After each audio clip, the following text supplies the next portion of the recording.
Bonjour à tous, bienvenue dans cette vidéo. Je suis ravi de recevoir Frédéric Canvet. Salut Frédéric. Salut tout le monde. On va parler aujourd'hui de growth hacking. De growth hacking. C'est quoi cette nouvelle science? C'est un truc, mais c'est extraterrestre ce truc. C'est pas vraiment extraterrestre, en fait, c'est les recettes des startups qui ont été appliquées aux États-Unis et qui arrivent en fait en France et partout. En fait, le but avec ces techniques de growth hacking, c'est d'aller dominer son marché, même si on a peu de moyens, peu de temps et peu de connaissances.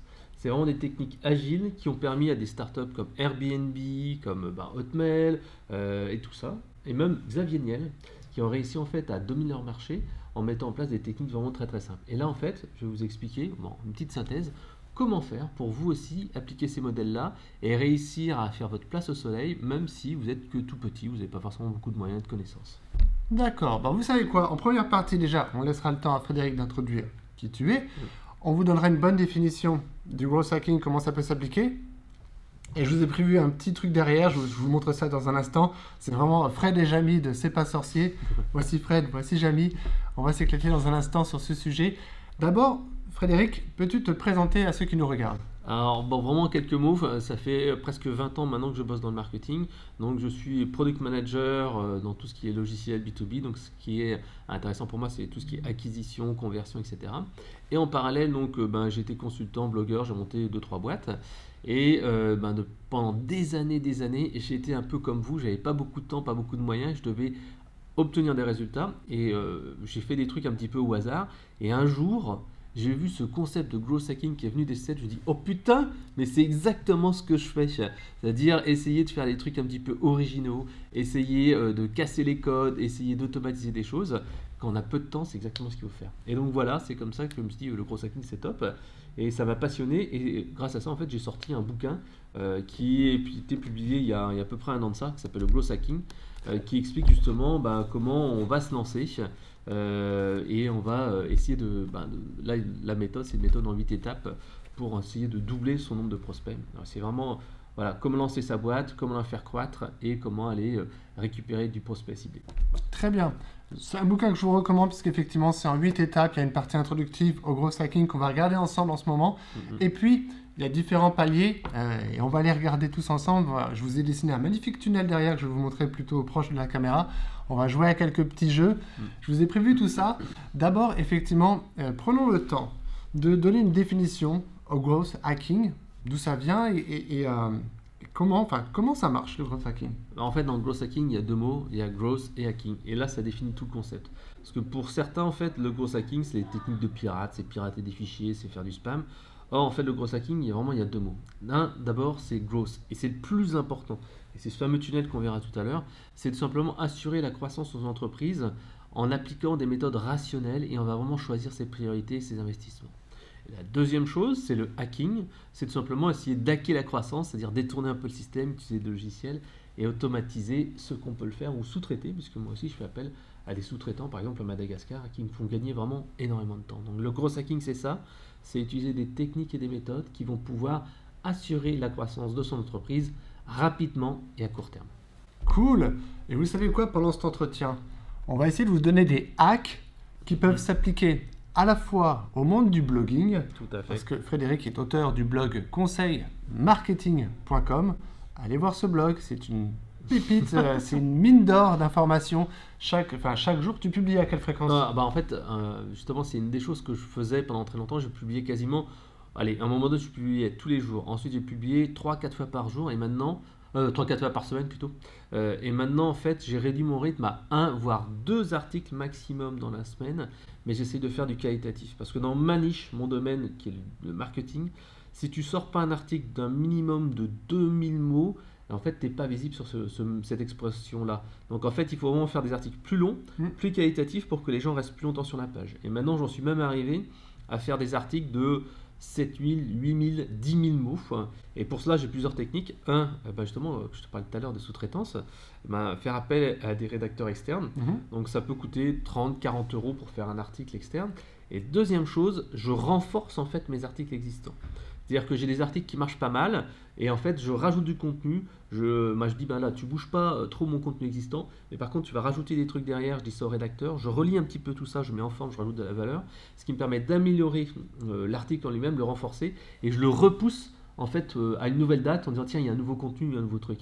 Et ce fait de rebooster des articles qui marchent déjà bien, c'est top. Et au contraire, tu vois, tu as des articles, si tu regardes ton trafic sur YouTube, sur Google Analytics, parce que là on parle pas de YouTube, mais sur Google Analytics, tu vois, tu as des articles en fait qui n'ont pas du tout de trafic ou presque. Et ces articles-là, qui n'ont pas eu de trafic depuis 3 mois, c'est des articles un petit peu morts. Donc qu'est-ce que tu fais? Il vaut mieux que tu reprennes ce contenu-là, soit tu le reboostes pour leur donner de la visibilité, soit en fait tu le récupères dans des articles pour les faire marcher encore plus. Donc voilà.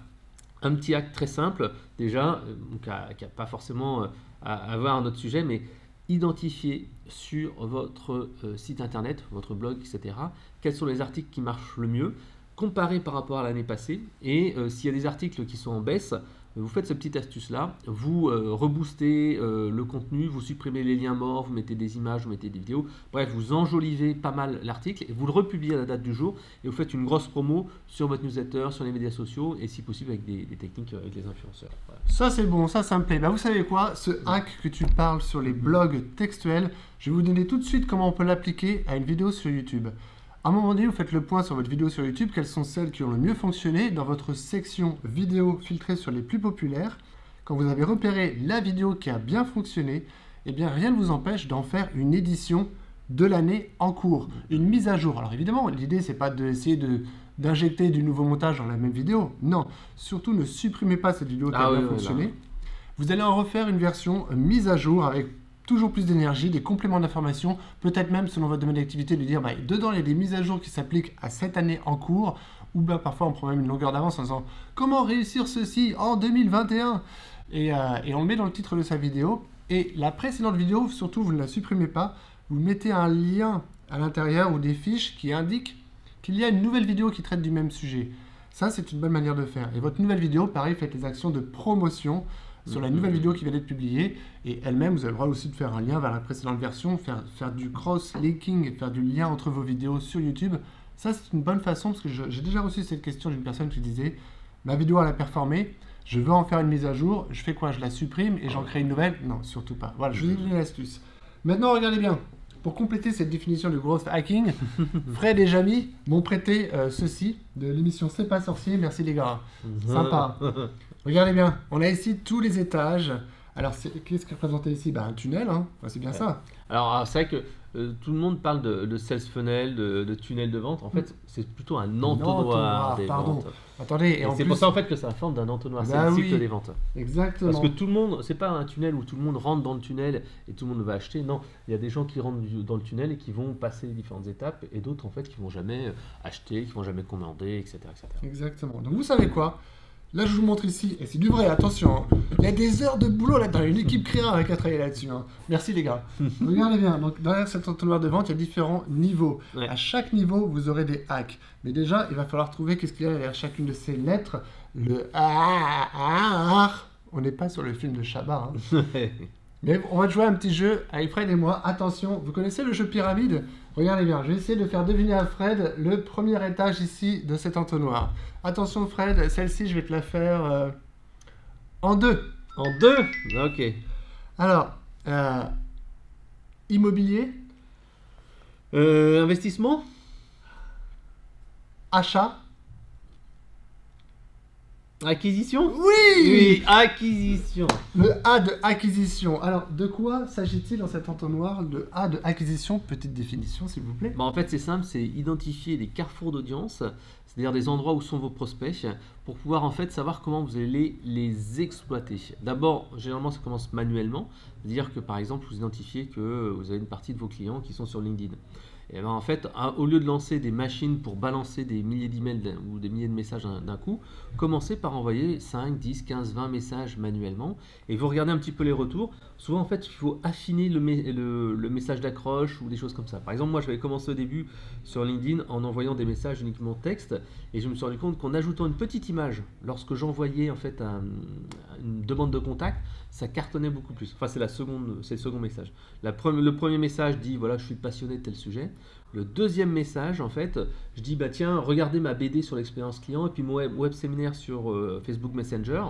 Et en fait, je joins 3 images. Au début, j'en mettais 0. J'en ai mis une et maintenant, j'en mets 3.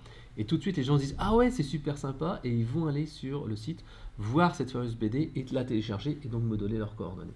Très bien. Tu sais ce que ça me souffle ça comme hack, cette fameuse petite image sur YouTube. Alors vous savez quoi, là je vais en glisser quelques-uns des hacks comme ça. Mais je vous ai réservé une deuxième partie à cette vidéo où je vais donner plein de hacks en suivant cet entonnoir applicable à YouTube. Mais comme tu m'as soufflé, je vous le donne. Puisque tu as remarqué qu'en ajoutant une petite image, ça t'apportait un taux de clic supérieur, comment on peut retranscrire ça sur YouTube d'après vous? Mais vous avez la réponse, elle est déjà donnée dans la question. Une image sur YouTube, c'est la miniature vidéo. Elle est là pour acquérir plus, il faut faire plus de taux de clic.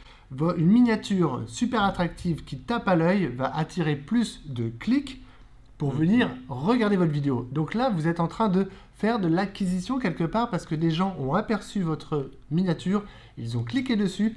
Et là, encore une fois, on ne parle même pas de la qualité de la vidéo qu'il y a derrière, même pas de la qualité de production, de qualité d'image, de qualité de son. Non, juste vous avez fait une belle miniature vidéo attractive, les gens ont cliqué dessus, vous pouvez mesurer ce taux de clic, puisque on a oublié de le préciser, mais un hack, c'est pas simplement un hack créatif, il faut le mesurer et constater s'il a apporté une croissance ou pas par rapport à ce que vous visez. Donc plus de vues sur une vidéo, ça commence par une miniature attractive, c'est un hack. Et je vous en donne plein d'autres en deuxième partie, on va profiter que Fred soit là pour continuer justement sur l'acquisition, donc avoir plus de trafic. Commençons déjà par un premier hack autour de la vidéo. Alors, autour de la vidéo, il y a un truc très simple. Là, j'ai mis en place il y a déjà quelques mois. C'est d'utiliser un logiciel qui permet d'automatiser un certain nombre de tâches. Ce logiciel s'appelle Jarvee, Jarvee.com. Ça coûte, je crois, une trentaine de dollars par mois, quelque chose comme ça. Et c'est utilisable sur plusieurs canaux, YouTube, Pinterest, Instagram, LinkedIn, Twitter, etc. Et le principe, en fait, c'est tout le temps le même. C'est-à-dire qu'en fait, vous allez pouvoir prendre contact avec des gens qui regardent ensuite ce que vous faites, parce qu'ils disent, mais qui c'est ce gars-là qui m'envoie une demande de contact. Et ensuite, vous allez comme ça pouvoir acquérir du trafic. Je vous donne un exemple très simple pour la vidéo. Donc pour YouTube, j'ai sélectionné en fait un certain nombre de mots-clés qui sont par exemple blogging, qui sont expérience client, qui sont stratégies médias sociaux, etc., etc. Et je lui ai dit à Jarvee, tous les gens ou toutes les chaînes qui parlent de blogueurs, qui parlent de médias sociaux, qui parlent de stratégie inbound marketing, etc., etc., tu vas aller soit liker la chaîne, soit tu vas aller faire un petit like sur une vidéo. Tu peux même faire des commentaires automatiques, mais ça je le fais pas parce que je trouve que quand c'est automatisé, c'est pas très beau. Et en fait, grâce à ça, j'ai des gens qui me disent, ah c'est super gentil d'avoir liké ma chaîne, je connaissais pas ta chaîne actuellement, je vais regarder ça, j'aimais bien ton tuto machin. Et j'ai eu plusieurs réponses comme ça, spontanées, alors que moi j'ai lancé le truc, je l'ai mis en place. C'est un truc qui se lance sur mon ordi, là, si mon ordi est juste en face là, si je clique dessus, tu vois, tu as le petit Jarvee qui est juste là, et puis en fait, il ajoute comme ça tout seul, automatiquement des gens sur YouTube, sur LinkedIn, sur Instagram, blablabla. Bla, bla, bla, bla, et ils vont, comme ça, en fait, ils vont voir ce que tu fais. Alors la clé, ça sera d'avoir du bon contenu. Si ta chaîne YouTube ou si ton compte Instagram est tout pourrave, ça va être naze. Il faut vraiment que tu aies un contenu qui est intéressant.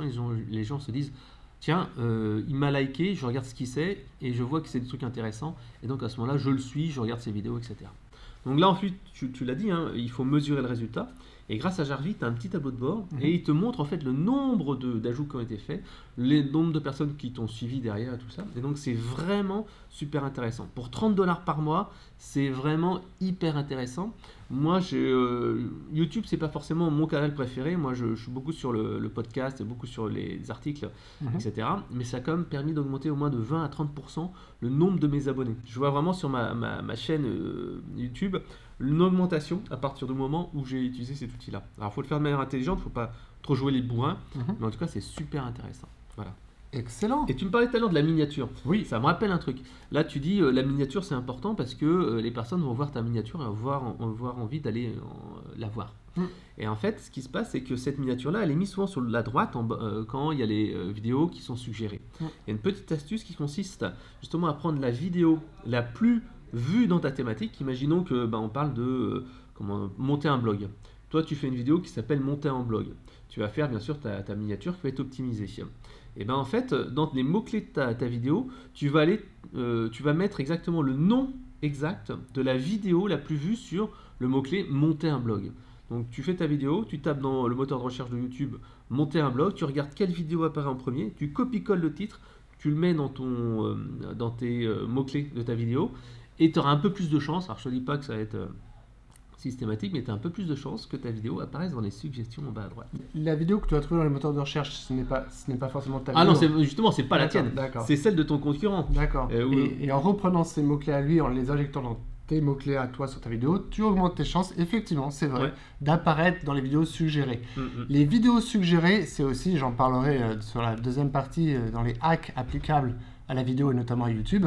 C'est super puissant, effectivement, parce que couplé à une miniature qui tape à l'œil dans les vidéos suggérées, vous avez compris, vous faites le bon combo, vous réussissez à être suggéré par YouTube avec une miniature qui tape à l'œil, qui donne envie de cliquer dessus, forcément et mécaniquement, vous augmentez votre nombre de vues, et ça peut se mesurer. Et oui, je vous explique tout ça dans la partie 2. Tu as même une autre astuce. Alors là, dans le growth hacking, la partie hacking, c'est également essayer d'aller capter du trafic sur des carrefours d'audience existants. J'ai dit, ben voilà, tu peux aller sur LinkedIn, cibler les personnes, les ajouter aussi de manière automatique, j'en ai parlé tout à l'heure. Là encore une fois, tu as Jarvis qui peut le faire, tu as LinkedIn Helper qui peut le faire également, qui est beaucoup plus puissant et beaucoup plus efficace. Mais tu peux aussi jouer un petit peu les hackers. Imaginons que dans ton domaine, on va parler d'une autre, dans le domaine du web marketing, tu as des gros leaders qui ont fait des formations vidéo très connues ou des choses comme ça. Tu peux exploiter un petit peu leur nom. C'est-à-dire que tu vas dire, voici ce que je pense de la formation de bidule. Oui. Ou tu mets dans les mots-clés de ta vidéo les mots, ou ton article, le blog, hein, les mots-clés en fait de cette personne-là. Par exemple, il y avait Romain Collignon il n'y a pas longtemps, que je connais, qui m'a envoyé un message. Dis donc, comment ça se fait que quand on tape Romain Collignon, tunnel de vente, on arrive sur ton blog, j'ai une alerte sur Google Alerts. Je dis, en fait, j'utilise un outil qui s'appelle Answer the Public, Infinite Suggest, SEMrush et également Google Keyword, ce qui me permet en fait d'avoir toute une série de mots-clés tu peux voir un peu le trafic que ça génère et tu dis c'est là-dessus que je vais aller être présent. Et donc c'est pour ça, parce que je n'avais même pas vu, j'avais ajouté les mots-clés les plus populaires, j'avais même pas vu que c'était son nom qui sortait. Et pourtant ça sortait. Et c'est vrai qu'il y a pas mal de gens comme ça qui m'ont dit tiens, mais comment tu fais ça? Et ça marche pas mal si tu veux comme ça aller chercher des mots-clés avec du trafic. Tu peux le faire pour ton article de blog, tu peux le faire également pour tes vidéos. Après, on va dire le plus éthique et le moins hacking au sens le plus white hack, c'est tout simplement de solliciter un interview avec cette personne. Ouais. Et là, vous aurez aussi le levier de la promotion que cette personne peut faire sur sa vidéo. Vous pouvez vous autoriser à citer son nom et son prénom dans votre vidéo parce que vous l'avez interviewé. Donc il y a plein de belles choses à faire avec ça. Ouais. Je te propose de poursuivre sur les prochains étages de notre entonnoir en vous donnant toujours plus de hacks. Cette fois-ci, ça va être à toi, Fred, de me faire deviner. Alors, le deuxième. Commence par A. Allumage. Démarrage. Démarrage passif. Actif. Yeah, c'est activation en fait, exactement le vrai mot. Donc on avait ici acquisition et c'est activation le deuxième mot. Acquisition, activation. Ouais, activation. Qu'est-ce que ça veut dire activation? L'activation en fait tout simplement c'est de faire en sorte que la personne que tu as captée avec ta vidéo ou avec ton blog s'inscrive soit à ta newsletter ou ta mailing list pour lui vendre quelque chose, soit tout simplement qu'il s'abonne à ta chaîne YouTube. Et là en fait tu as pas mal de trucs et astuces. Parce qu'en fait si tu peux un peu te mesurer par rapport aux performances du marché, généralement un site internet, un blog fait à peu près 1% de conversion. Un blog moyen qui n'est pas très optimisé fait 1% de conversion. Si tu fais moins d'1%, tu n'es pas bon. Si tu fais plus de 1%, tu commences à être plutôt bon. Moi, par exemple, je m'étais rendu compte sur mon blog qu'il y avait une étape du tunnel qui était vraiment nulle. C'était la partie, donc justement, activation, parce que j'ai plein de trafic, mais je n'arrivais pas à les convertir en newsletter et en abonnés à mes mailing lists. Donc, j'ai fait un gros travail là-dessus et je suis passé de moins de 1% à 2-3% de taux de conversion, ce qui est pas mal. Et donc, en fait, c'est ce travail-là qu'on va faire. Et ce travail peut se faire de manière très simple. Donc, tu optimises bien entendu tes formulaires d'acquisition. Je te donne un exemple très simple. J'avais pendant des années en fait un petit bandeau à l'intérieur des articles. J'avais mis ça automatiquement avec ThemeThrive, un petit bandeau publicitaire. On disait télécharger mon guide 21 jours pour bloguer comme un pro.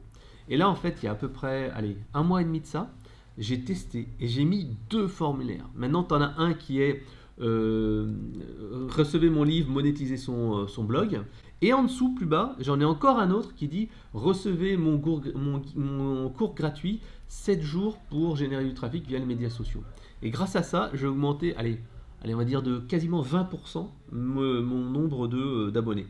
En mettant 2 nouveaux bonus qui sont beaucoup plus pertinents et en mettant 2 fois dans les articles. Un tout à la fin et un qui est intégré dans le texte au milieu. Donc vraiment, c'est cet aspect-là qui est super important. Pour YouTube, tu as aussi une petite astuce. Généralement, si tu as un blog ou un site internet, tu mets un petit lien vers ta chaîne YouTube. Oui. Et en fait, si tu mets à la fin, il y a un petit code à mettre qui fait que la personne, quand elle va cliquer sur le lien, elle va automatiquement, quand elle sera sur YouTube, avoir une fenêtre qui va lui proposer de s'abonner à ta chaîne. Exactement. Et comme ça, bim, tu vas augmenter tout simplement ton petit nombre. Alors, je vous l'affiche ici, vous l'avez à l'écran, vous mettez le nom de votre chaîne, l'adresse de votre chaîne URL et vous mettez le petit bout de code qui apparaît ici à l'écran.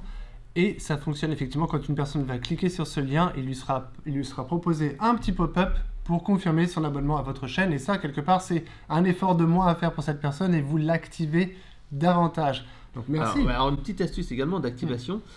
Là, souvent, la plupart des gens qui ont un blog ou qui ont un site internet ont ce qu'on appelle un autorépondeur. Un autorépondeur, qu'est-ce que c'est? C'est une séquence de messages qui va se lancer.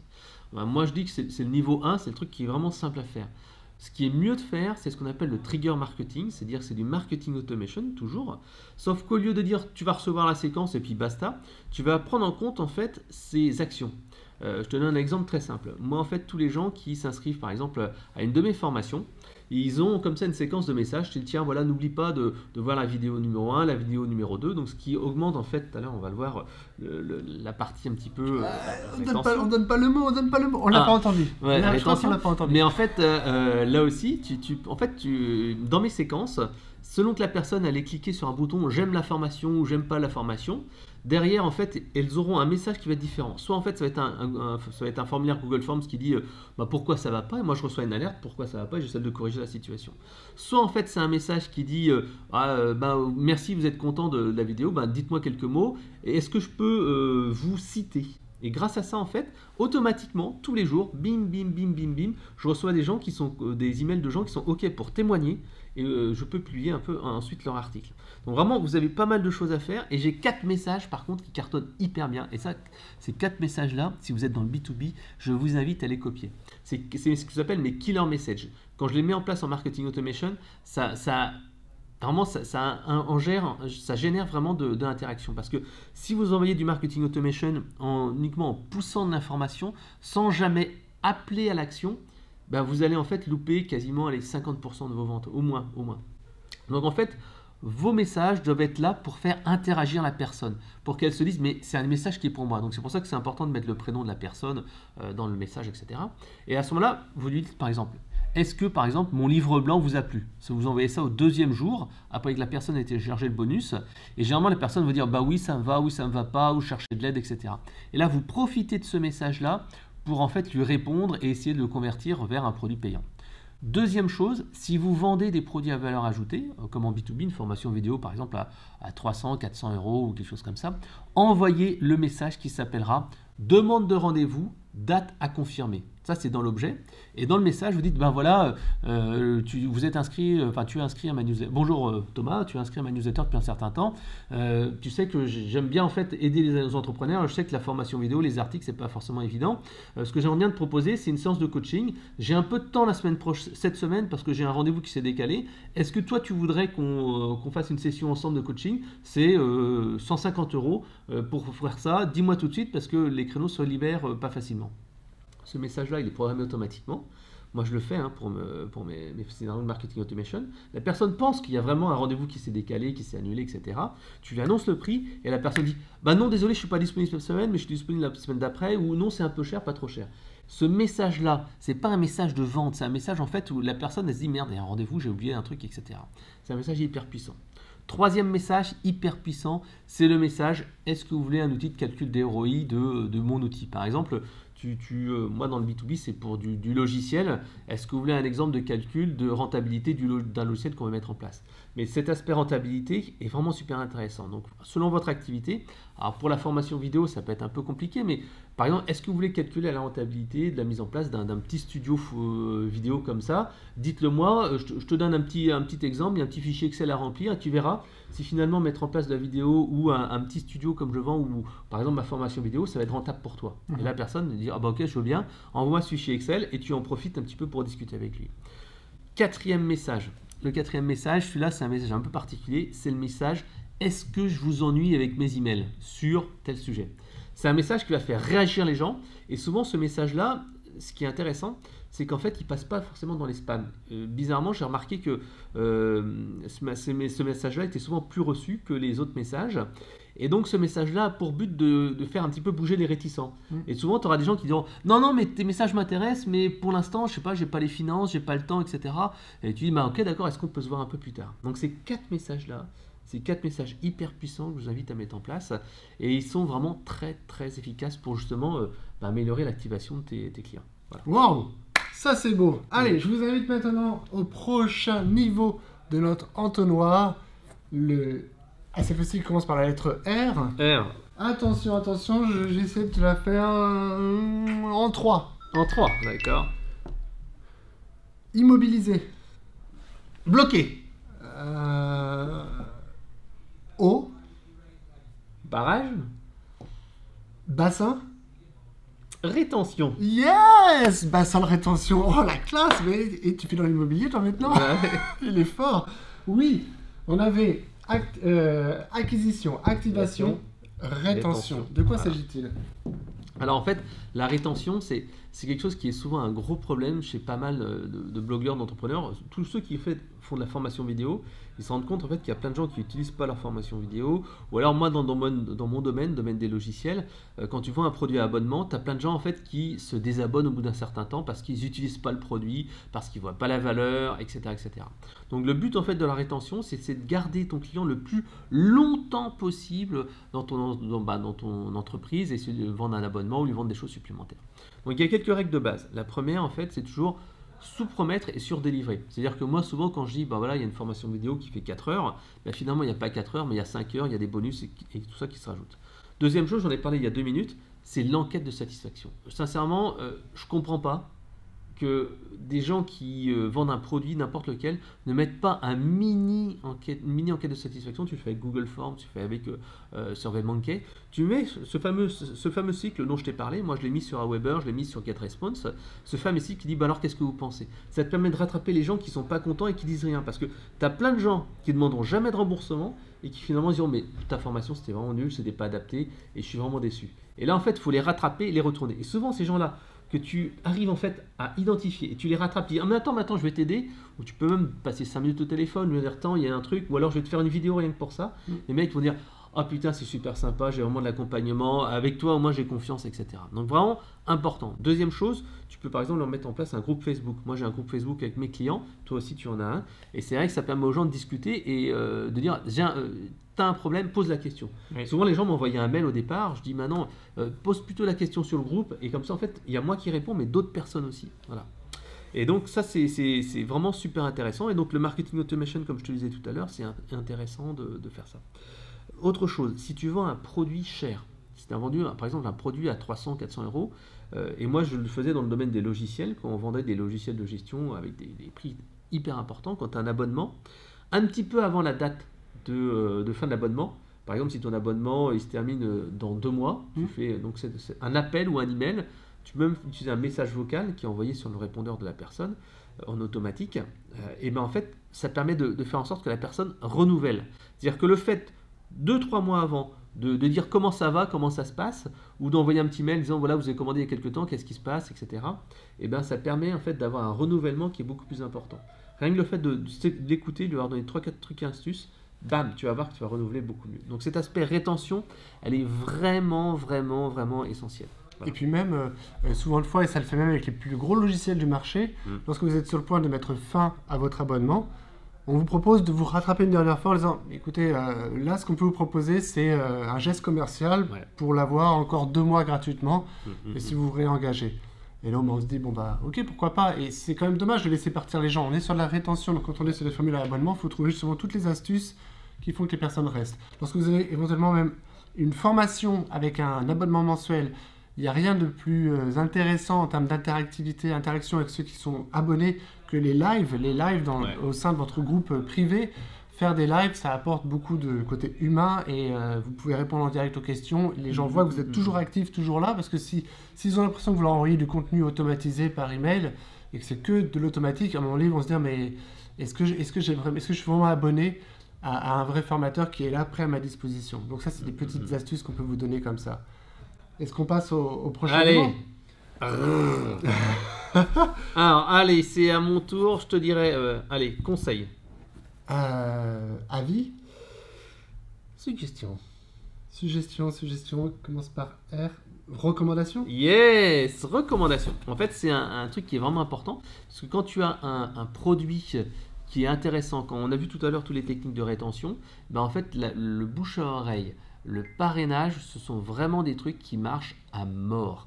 Le but, en fait, c'est véritablement de se baser sur le fait que tu as un bon produit, que tu as une bonne qualité de service ou des choses comme ça, que les gens vont te recommander parce qu'ils diront c'est génial. Moi, par exemple, pour mon bouquin, toi, le Growth Hacking, c'est assez marrant puisqu'en fait, j'ai mis en place une petite formation vidéo qui est inclue dedans et les gens, pour qu'ils puissent accéder à ce truc-là, ils doivent en fait arriver sur un espace et ils laissent leurs coordonnées.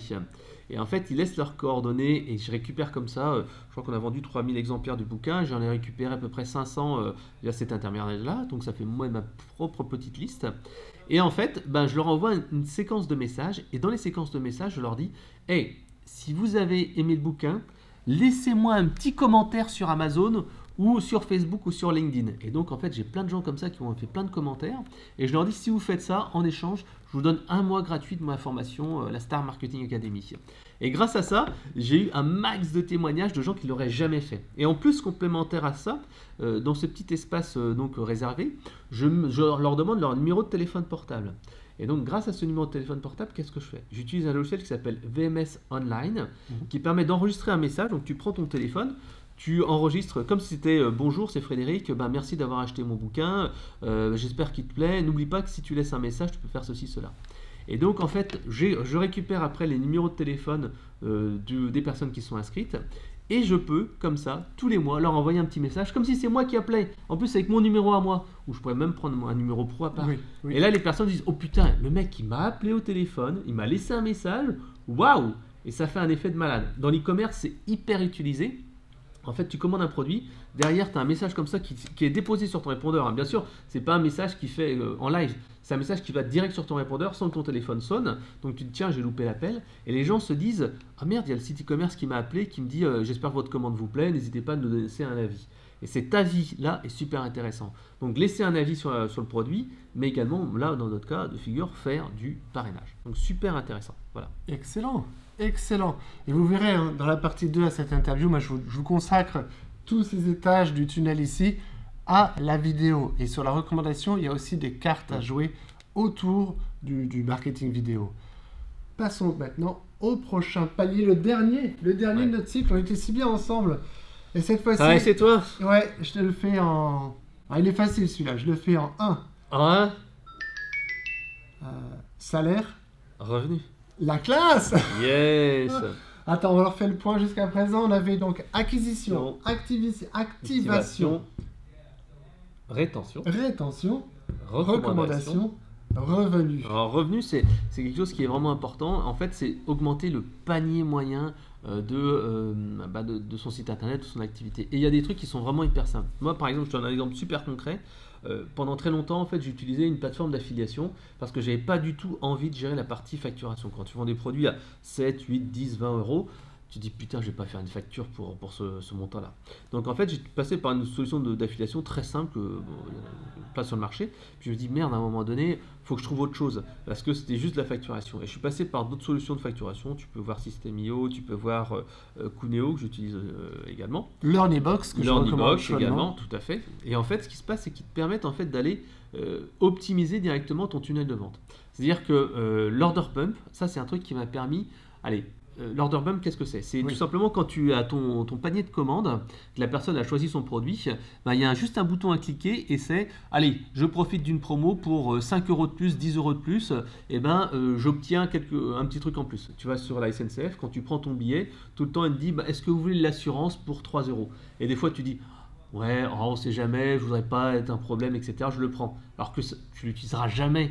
Et en fait c'est pareil, sauf que tu vas le faire pour ton business. Moi en fait, si tu regardes sur toutes mes formations vidéo que tu achètes sur mon blog, tu as le produit et là tu as un truc à moins 50% à chaque fois ou moins 60%. Et donc c'est un produit qui est lié. Par exemple, tu achètes la formation Growth Hacking, tu as la formation Landing Page. Tu achètes la formation blogging, tu as en plus la formation, je crois que c'est la formation LinkedIn, tu as la formation Growth Hacking. Et en fait, tu vois, j'ai testé plusieurs modules et c'est vrai qu'il y en a certains qui marchaient pas. Et par exemple, celle de 1 mois pour écrire du contenu qui associait une formation sur 30 jours, un challenge, ça marchait bien, tandis qu'au début j'avais associé les landing pages et ça ne marchait pas. Et donc en fait, en changeant ça, en mettant cet order bump, en mettant ce petit bouton, grosso modo, allez, 30% de mes commandes de mon petit bouquin à 7 euros, qui est vraiment le petit bouquin d'entrée de gamme là, pour entrer en relation commerciale, et 30% de ces commandes-là maintenant contiennent un autre bouquin qui permet de multiplier par 3 le montant. Alors c'est des petits montants, hein, c'est parce que c'est un produit d'entrée de gamme, mais c'est super intéressant. Donc c'est la petite case à cocher qui vous propose d'ajouter quelque chose à votre panier. Ça m'a pris, allez, un quart d'heure et après je l'ai fait sur tous mes produits. Alors il y a cette order bump, puis après, pour ceux qui ne souhaiteraient pas mettre cette case à cocher, et ce serait dommage de ne pas le faire, même ça n'empêche pas, l'un n'empêche pas ce que je veux dire après, une fois que la personne a finalisé sa commande, elle est sur un merci pour votre commande, et là c'est le moment de lui proposer aussi une vente additionnelle. Ouais. Pour venir continuer son expérience de transformation. Ouais, parce qu'en fait quand un client commande, il est chaud. En fait, on sait que la vente, c'est beaucoup d'émotions. Et les mecs, ils viennent mettre, il va mettre 30, 40, 50 euros. Et si tu lui proposes juste derrière un petit truc en plus qui est lié et qui est complémentaire, tu vas, ouais, allez hop, tant qu'à faire, allez hop, je clique. Et en fait, c'est ce qu'on appelle l'upsell. L'upsell, qu'est-ce que c'est? C'est donc que tu as vendu ton produit, tu as mis ton petit order bump, et la personne arrive normalement sur une page de remerciement. D'ailleurs, tu peux même le faire, par exemple, les personnes téléchargent un bouquin gratuit sur ton site internet, tu peux directement derrière, au lieu de leur mettre la vidéo classique, n'oubliez pas de nous ajouter comme contact, etc., etc., ou voici le lien de téléchargement, tu peux très bien leur mettre une vidéo. En attendant de recevoir l'email avec le bouquin, j'aimerais vous parler d'un truc. C'est une formation que je viens de lancer actuellement. Ça coûte 7 euros. C'est une offre que vous aurez maintenant et qui sera uniquement pour vous tout de suite maintenant. Donc cette partie upsell, c'est juste derrière la page de confirmation pour un téléchargement gratuit ou la page en fait de paiement, tu leur mets cette fameux upsell. Alors généralement, il ne faut pas que ça fasse plus de, on va dire 50-60% du prix du produit initial, parce que la personne, par exemple, elle a payé 50 euros, elle se retrouve après à un produit qui vaut, qui vaut 300 euros, ça va être un peu compliqué de transformer. Généralement, tu augmentes un peu le panier. C'est-à-dire qu'en fait, ton produit qui a valu, par exemple, 50 euros, tu vas pouvoir tenter un truc, tiens, regarde, pour 75 euros, ou allez, maxi 100 euros, tu vas lui proposer un autre produit. Et après, bien entendu, la personne, tu mets ça sur un seul écran, et tu peux dire, tu mets juste en dessous un petit bouton, ou un petit lien qui dit « Non merci, je ne veux pas de cette offre ». Et en fait, ça, c'est ce qu'on appelle le done sell. C'est-à-dire que la personne, donc elle a commandé l'order bump, elle arrive là-dessus, et on lui propose un produit, et avec une petite vidéo, et tu lui expliques pourquoi en attendant de recevoir son email, il voit cette vidéo. Le lien non, le mec il clique sur non, et à ce moment-là derrière tu as une autre vidéo qui dit bon je suis désolé que ce produit vous intéresse pas, mais j'ai un petit truc, vraiment ça coûte rien, ça coûte 7 euros, 8 euros, 10 euros, un tout petit truc qui vaut à peu près moins de la moitié du produit initial, et là tu dis voilà, ça c'est un truc qui va pouvoir t'intéresser. Et donc en fait c'est ce qu'on appelle le done sell. Ouais. Et avec ça c'est un peu comme le rasoir Gillette, hein. Il y a une lame qui coupe et une autre en fait qui revient derrière qui coupe le poil. Donc c'est exactement ça. Une autre petite astuce de Growth Hacking, là en fait de plus en plus les gens ont besoin d'une preuve sociale pour commander. Oui. Et donc en fait quand tu es sur une page de vente, de plus en plus tu vois chez les marketeurs américains ou les gens qui sont un peu évolués, tu as une petite pastille qui s'ouvre qui dit ting, il y a Jean-Jacques qui a acheté cette formation ou qui est en train d'acheter cette formation, ou il y a Jean-Jacques qui est en train de regarder la formation à Paris. Ça, en fait, c'est des trucs qui fonctionnent de manière automatique. Il va reprendre en fait ton formulaire et il va en fait dire, bah tiens, c'est vrai, il y a vraiment quelqu'un qui a commandé. Un petit hack simple, c'est qu'en fait, ces solutions-là, en fait, elles fonctionnent dès qu'une personne a rempli un formulaire et qu'elle a cliqué sur le bouton commander. Donc moi, ce que je fais de temps en temps, quand j'ai des formations qui n'ont pas beaucoup de trafic, parce que quand ça marche bien, c'est des gens qui, enfin des formations qui se vendent tous les jours, parce que les gens disent ouais hier il y a quelqu'un qui a commandé, là il y a quelqu'un qui a commandé.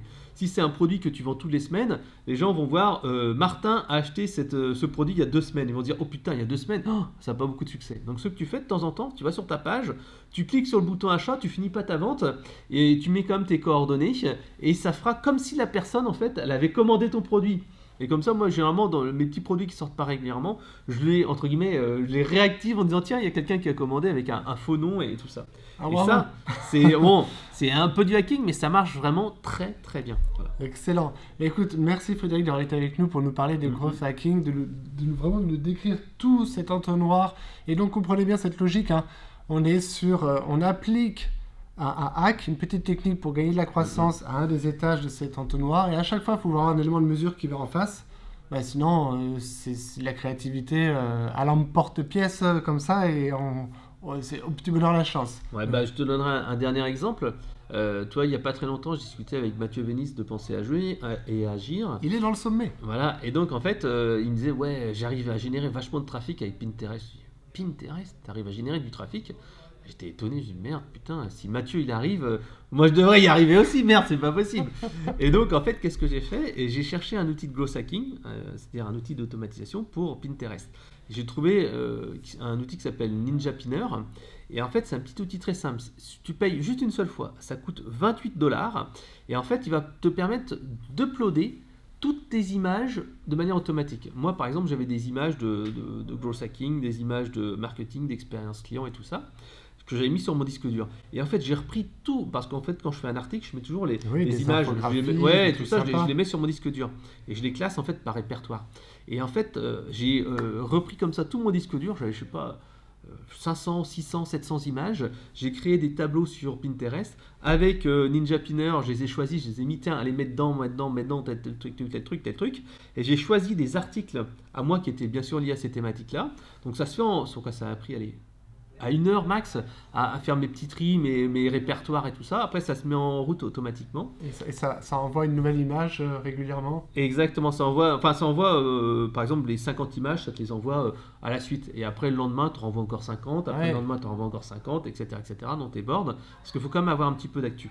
Et je crois que, quand je te dis quelques centaines, je crois que j'ai mis un board où il y a 5000 images. Ah, bravo. 5000 images. Alors, bien sûr, je les ai récupérées un peu à droite à gauche, hein, sur une thématique, et grâce à ça en fait j'ai mon compte Pinterest, je crois qu'il y a quelques centaines de visites. Là je crois que je suis arrivé à 300 000 ou 400 000 visites, vues de mes pins, et les clics c'est un peu moins important forcément, mais il y en a plusieurs dizaines voire plusieurs centaines qui sont faits grâce à ça. Et j'ai juste en fait installé le logiciel, sélectionné les images, mise en place, ça me prend 5 minutes de l'upload, et bim, ça ramène du trafic. Donc dans ton Google Analytics, tu as vu apparaître une nouvelle oui, mais surtout en fait je le vois dans Pinterest, tu as les stats, et là, bam, tu vois les statistiques. Voilà. Parce que dans cet exemple que vous avez donné, Fred, en fait, tu mesures. Et ça, c'est important encore une fois. Hein. Mesurer.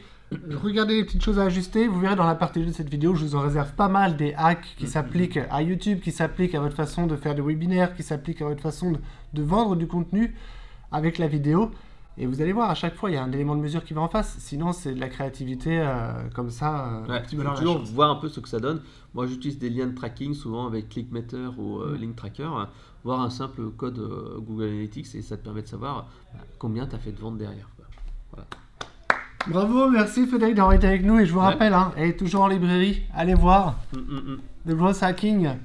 Alors, 8 semaines pour doubler le nombre de vos prospects, et il est très bien ce bouquin. Et là, je profitais de cette interview pour venir me le faire dédicacer en personne.